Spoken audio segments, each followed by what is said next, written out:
a big steam engine in, with a big flywheel on it going round.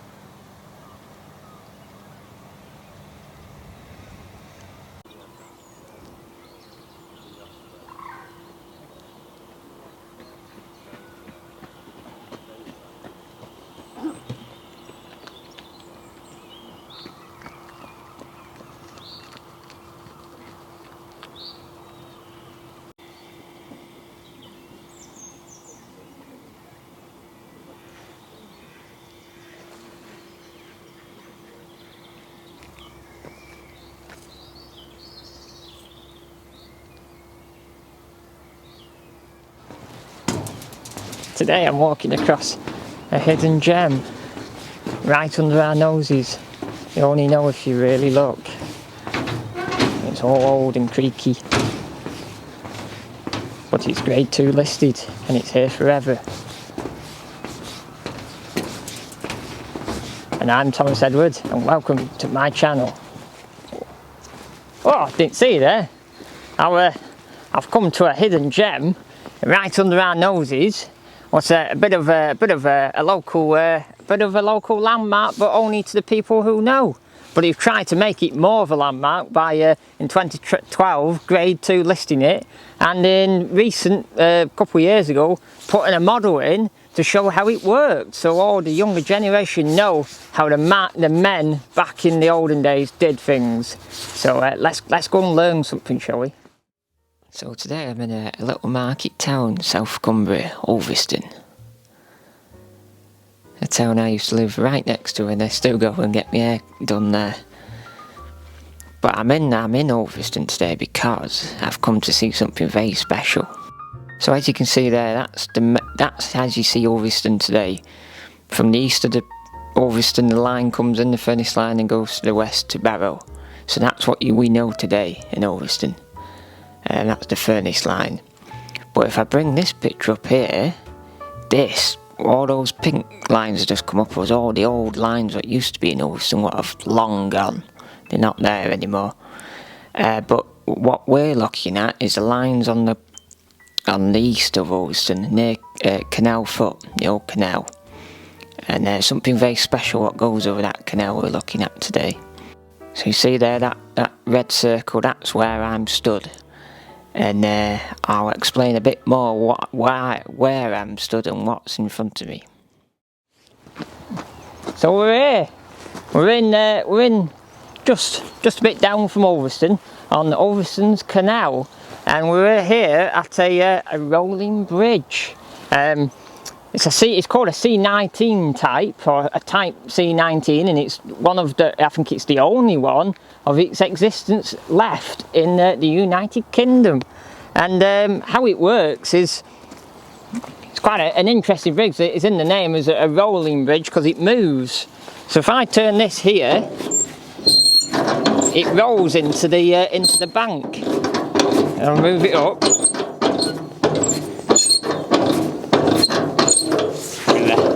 Bit of a long-winded thing.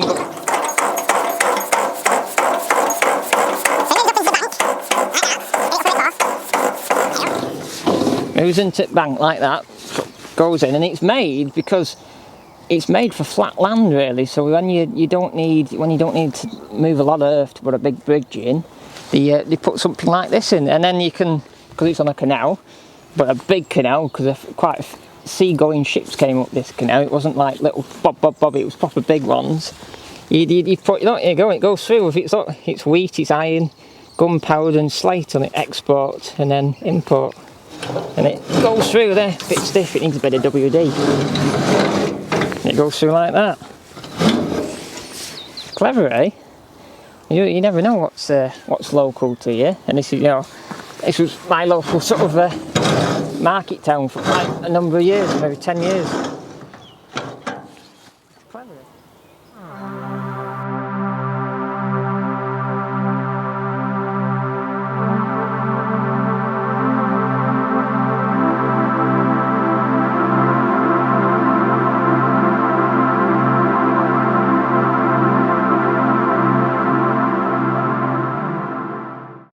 So it was designed by a man called Frank Stileman.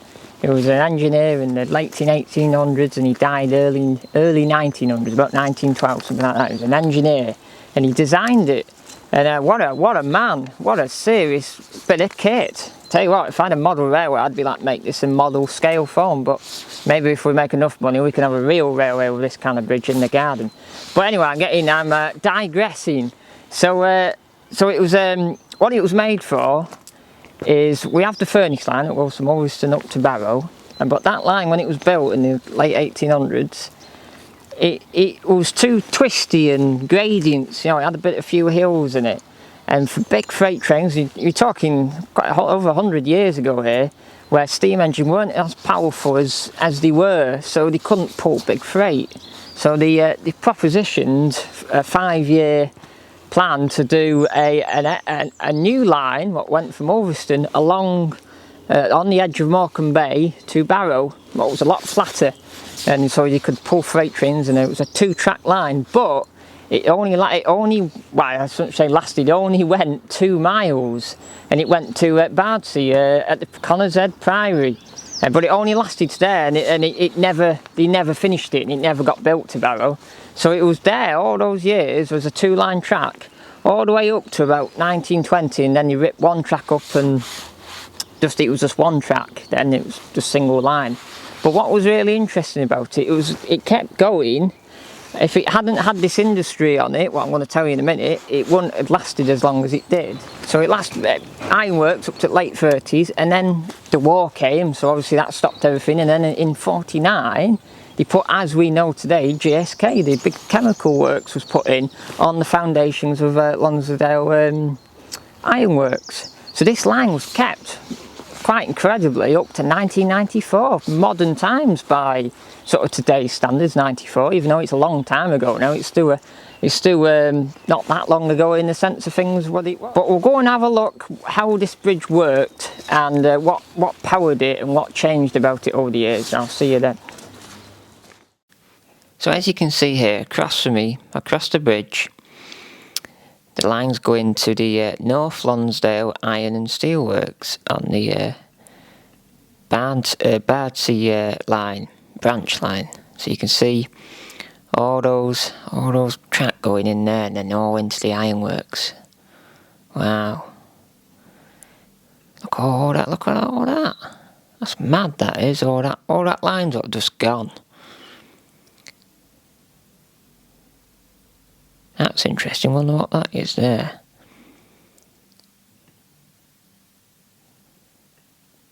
So they had a serious amount of sidings there, and then lines into it, and there I can see an engine shed. There, just to see where my mouse is, engine shed. So they had their own engines. And then here is where the rolling bridge is. And then there's a little engine house and an accumulator there, what we're going on to eventually.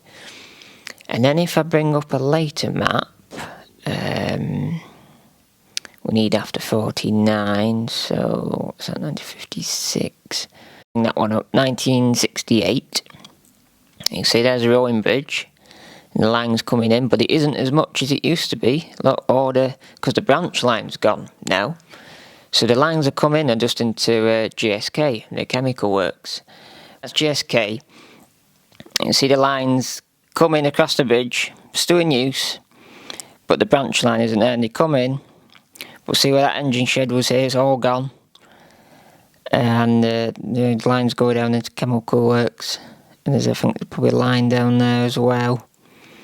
But it isn't what it used to be when the ironworks was there. It's totally changed. But JSK did have their own engines. I think they had the fireless engine.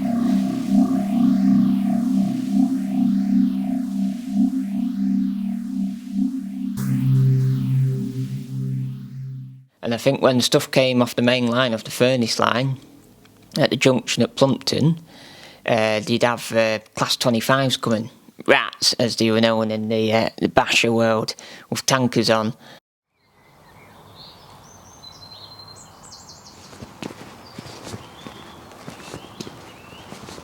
So I've come onto the west bank of the canal, to me right here, to this big strange looking building. Looks like a bit of a spire on a church, you know, with its like slatted windows on it, a bit like what are they called? Bows and arrows, you know, firing for them. But it's totally nothing to do with that. What it is a tower with the workings, what are the original workings, what used to do the bridge. So this big accumulator here, right next to it, had an engine house as well. Right, what I'd like to just point out here, when I say the engine house was next to it, where I'm pointing, on the map, it was on the other side. It isn't the side I'm talking about. Totally, I got it mixed up when I was there. On maps, the accumulator's on the left side of the engine house, not the engine side. The engine shed's not on the left side. Anyway, it's totally confusing. But where I'm pointing, where the engine shed is, it's not where it was. It was on the other side. Obviously, it's long gone into history, and it's probably somewhere. I'm just looking there. There's a brick what says Barrow on it down there. I don't know if you can see down there. There's a brick. And that's probably one of the last bricks left of it. Just like, you know, and there's a few other bricks scattered about, so it's probably not, it's probably making it up there, but it could be, you never know. That brick could have seen that engine house stood there with a big steam engine in it, with a big flywheel on it going round. Something you'd find at the Engine Museum in Cheshire. Wow, I'll maybe drop you a big picture of something very similar.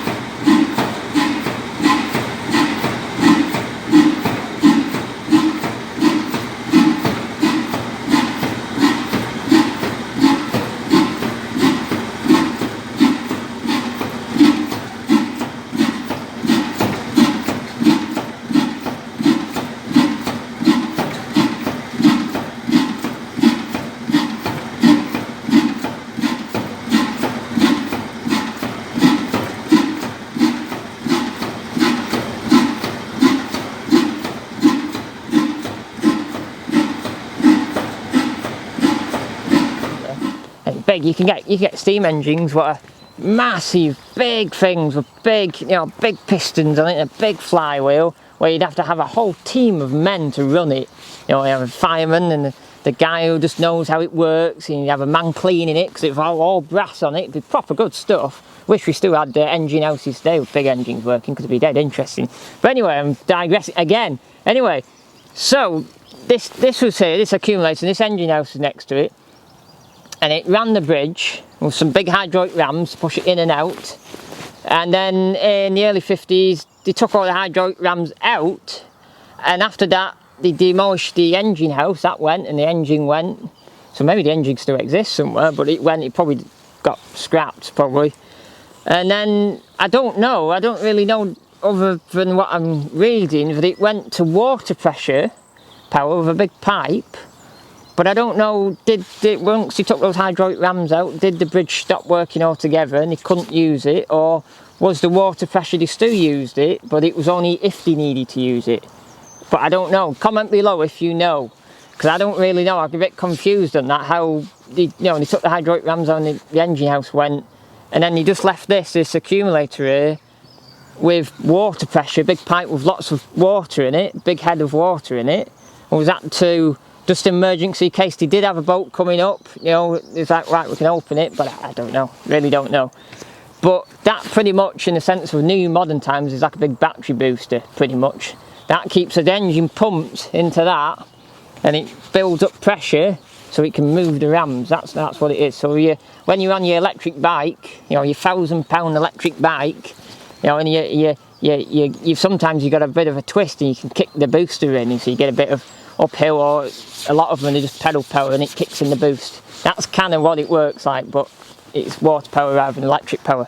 So yeah, that's a bit of interesting history. No wonder they've grade 2 listed it. It's a shame the engine house isn't there to grade 2 list. We could have some running days with a bit of big engines running in it and a load of stationary engines. That'd be cool, but obviously no, it's a pigsty now. But yeah, pretty good that is.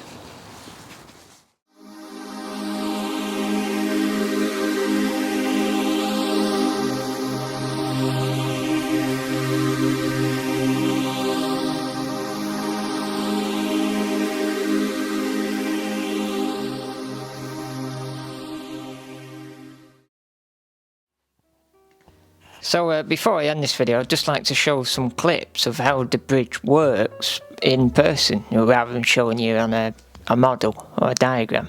So you can see there, that's all the framework and the line, it's all on, it's not square on, it sort of goes across it. And all these big girders across where all these girders pull into the bank, you know, on the rails, and it pulls a channel across there apart so the boats can go through it. And here you can see the little wheels, what the rowing bridge sits on and rolls back into the bank. There's quite a lot of those wheels all the way along there. Goes on these are right on the bank, these are on the JSK side. Big wheels all going rusty in the ground. And there's a bit more wheels, you can see. That's actually sat on the girders, actually sat on it there, so they'd roll back on that.